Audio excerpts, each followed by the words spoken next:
بسم الله الرحمن الرحيم. الحمد لله، اللهم صل وسلم على سيدنا رسول الله على آله وصحبه ومن والاه. وبعد، فهذه مداخلتي وهي بعنوان تدريس مادة العلوم الإسلامية وأثره في ترسيخ الهوية وتقويم سلوك التلميذ. وأسأل الله تبارك وتعالى أن يوفقني ويوفق القائمين على هذه الفعالية العلمية، وأن يجعلها ماتعة نافعة جامعة لأصول الخير وفروعه. وأقول في مطلع هذه المداخلة عن مادة العلوم الإسلامية أن هذه المداخلة هدفها تقديم إطلالة بحثية حول واقع تدريس مادة العلوم الإسلامية في الطور الثانوي الجزائري على وجه الخصوص، من خلال رصد العلاقة بين الوحدات المقررة أي الدروس، وبين استعدادات التلاميذ الصحية والنفسية والتطبيقات المرحلية لمخرجات العملية التعليمية التعلمية وككل في واقعهم ومحيطهم اليومي، فضلا عن قابل أيامهم والطموحات التي تصاحب سلوكياتهم وتكوين شخصياتهم التي لا بد أن تقوم على أساس متين يجمع مقومات الهوية الوطنية المميزة لهم بين شعوب العالم.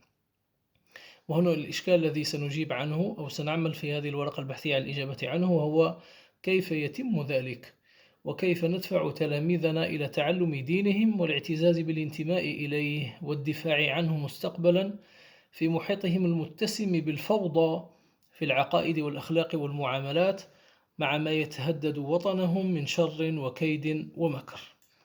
والحقيقة أحسب أن هذه المداخلة تجمع بين التأصيل الشرعي والتنظير التربوي والتكييف القانوني، بالإضافة إلى استنادها إلى واقع معيش وتجارب متجددة عن خبرة وممارسة.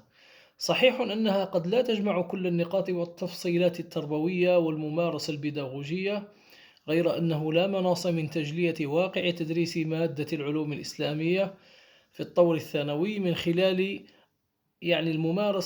ممارسة الأستاذ وهو داخل حجرات التدريس في المؤسسة التعليمية، حيث تغلق الأبواب على الأستاذ وتلاميذه، ولا يطلع أحد على هذه الثنائية في الغالب إلا من زيارات مرافقة من المفتشين أو رؤساء المؤسسة التربوية أو تربصات أساتذة جدد. وهنا السؤال الآخر الذي يطرح ويتمحور حول حقيقة الأثر الذي يفرزه تدريس هذه المادة المرتبطة أساسا بالشرع الحنيف في نفسية التلميذ وسلوكه العام، في ظل تنوع طرائق تدريس المادة بين العرض والمرافقة والإبداع الحواري أفقيا أو عموديا لتحقيق مختلف الكفاءات بعد بناء التعلمات ثم تقييمها.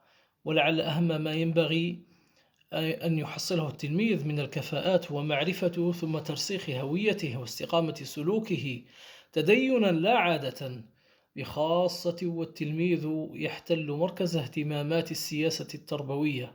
وبعد، فجمهرة التلاميذ اليوم هم رجال ونساء الغد، فكيف تتم هذه المعرفة والترسيخ؟ لعله من المناسب أن نبدأ مقالتنا بالتعريف بمادة العلوم الإسلامية، ثم توضيح المقصد من ثوابت الهوية الجزائرية والسلوك وعلاقة الوحدات التعليمية بتحقيق ذلك.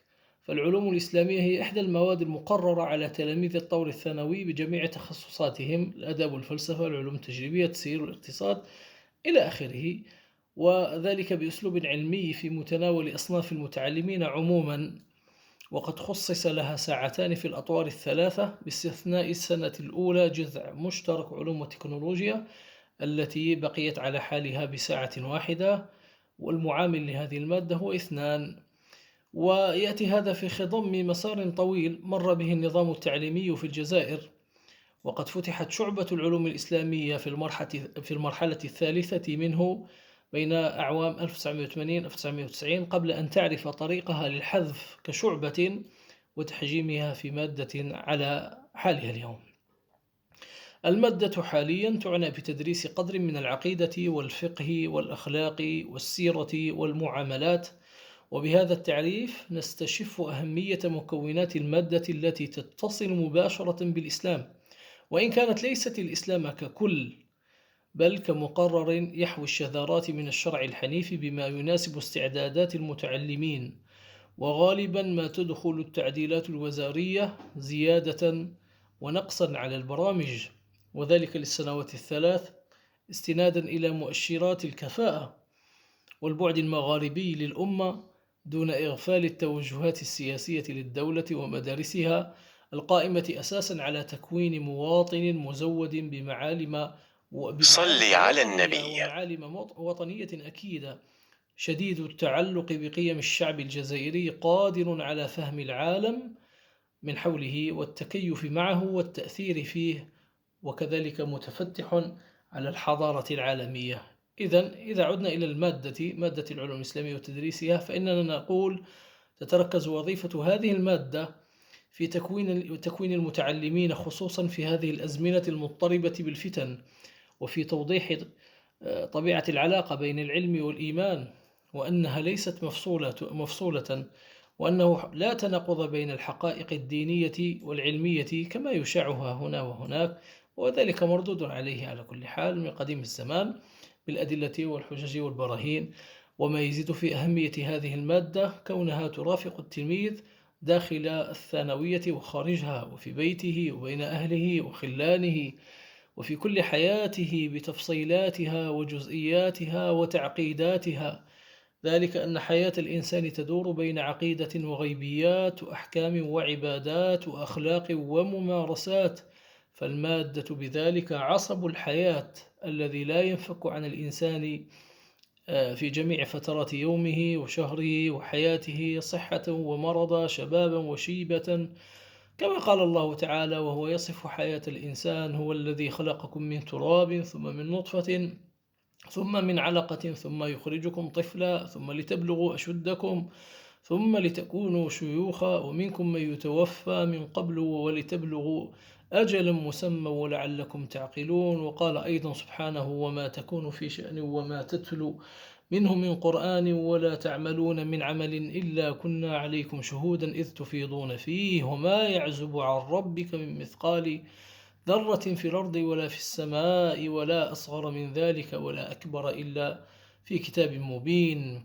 إذن فمادة العلوم الإسلامية يجب أن لا تقتصر على مجرد كونها مادة غير أساسية تدرس في فترات معينة، وإنه من العجب بما كان، فالشخص المسلم يجد هذه التربية في البيت والمجتمع والمدرسة، ولا تتعلق فقط بالعبادات، بل تشمل جميع ميادين الحياة من عقود والتزامات وحقوق وواجبات.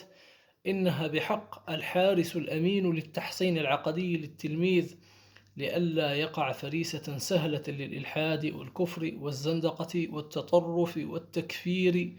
إنها عن المادة نظام حياة متكامل يهدف إلى تعزيز الإيمان بالله سبحانه وتعالى وإيجاد السلوك المنسجم وعقيدة الإسلام التي تتضمنها مادة التربية الإسلامية، سيما وأن مضامينها تضمن للمتعلم مجموعة أهداف كتصويب السلوك الفردي والجماعي، وكذلك حصول التصور الشمولي المتوازن والمتكامل بين الجوانب العقلية والمادية والنفسية والروحية إلى آخره. ثم ندلف على كل حال إلى قضية الهوية كتعريف، وأنها ذلك الإطار الحيز النفسي الفكري العام الذي يعبر عن وجود مجتمع ما، وبعبارة أخرى هوية الشيء ثوابته التي هي ثوابت الشيء التي لا تتجدد ولا تتغير، بل هي ثابتة وباقية وتتجلى وتفصح عن ذاتها ولا تترك مكانها لنقيضتها، فهي كالبصمة بالنسبة للإنسان الذي يتميز بها عن غيره. ويمكن تعريفها أيضا بكونها الرابطة القيمية والمسلكية بين أفراد المجتمع ككل أو شريحة اجتماعية معينة. وعموما هذه الأمور المشتركة هي الخصائص ذات الأبعاد التاريخية والسياسية والاجتماعية والثقافية التي ينفرد بها الشعب داخل الدولة الواحدة. وهناك تعاريف أخرى جئنا على ذكرها لعلها تراجع في مكانها. فالهوية لها علاقة قوية تنطوي على معاني الرمزية والروحية الحضارية، وأي تعرض لهذه الهوية كالتلميذ مثلا هو تعرض بالخطر والتهديد للأمة على المدى القريب والبعيد، فغاية تدمير الهوية أو تشويهها وفقدان الأمة لمكانتها في قلوب أفرادها وتركهم التمسك بحمايتها وعدم اعتبار ذلك خطرا أو تهديدا. لذلك فالهوية تشخص كيان الدولة وسيادتها الثقافية، والوطن هو الوعاء الحاوي إلى هذه الأمور كلها. ولقد نص قانون التربية على مقومات الهوية الجزائرية صراحة، وأنها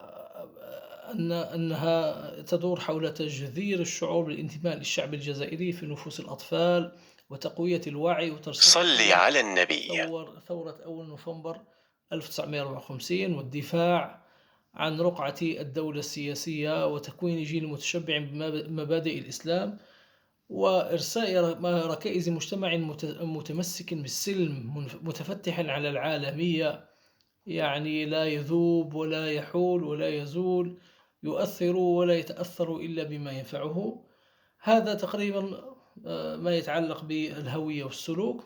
ثم ندلف فيما بقي إلى توضيح أثر تعليم مادة العلوم الإسلامية على التلاميذ وانعكاس ذلك على اعتزازهم بالانتماء الوطني.